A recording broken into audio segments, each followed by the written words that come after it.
శనగపప్పు వడలు ఇవాల్టి స్పెషల్లో కేజీ నానబెట్టిన శనగపప్పు,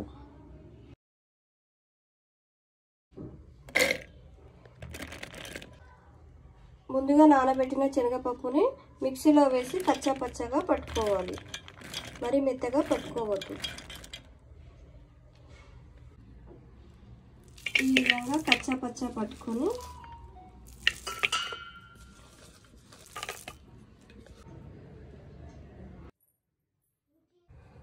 కొత్తిమీర, పుదీనా, పచ్చిమిర్చి, రుచికి సరిపడా ఉప్పు, టేబుల్ స్పూన్ జీలకర్ర, వెల్లుల్లి రెబ్బలు వేసి అన్నిటినీ చక్కగా పేస్ట్ చేసుకోవాలి. పేస్ట్ని ఇందులో వేసుకోవాలి. అలాగే ముందుగా కట్ చేసిన ఆకుకూరను కూడా ఇందులో వేసుకోవాలి. దాన్ని కలిసేటట్టు చక్కగా కలుపుకోవాలి.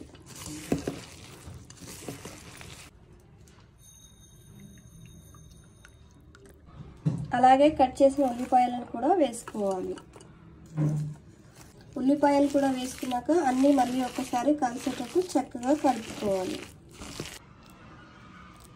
ఇలా చిన్న చిన్న ముద్దలు తీసుకొని ఇలా వేళ్ళతో ఒత్తుకొని సలాసలా మరుగుతున్న నూనెలో వేస్తే సరిపోతుంది. ఇలా చేతి మీద రాని వాళ్ళు ఒక క్లాత్ పైన అయినా వేయచ్చు, లేదా కవర్ పైన వేసి చక్కగా ఒత్తుకొని వీటిని వేసుకోవచ్చు.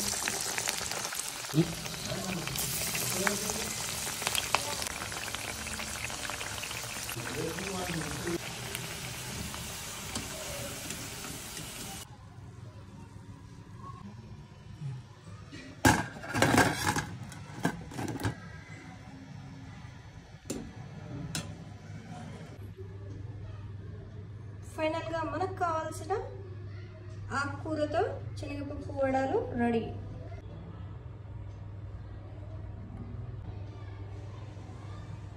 ఈ చల్లటి సాయంకాలం వేళలో పిల్లలు మరియు పెద్దలు అందరూ ఎంతో ఇష్టంగా ఈ స్నాక్ని ఎంజాయ్ చేయొచ్చు.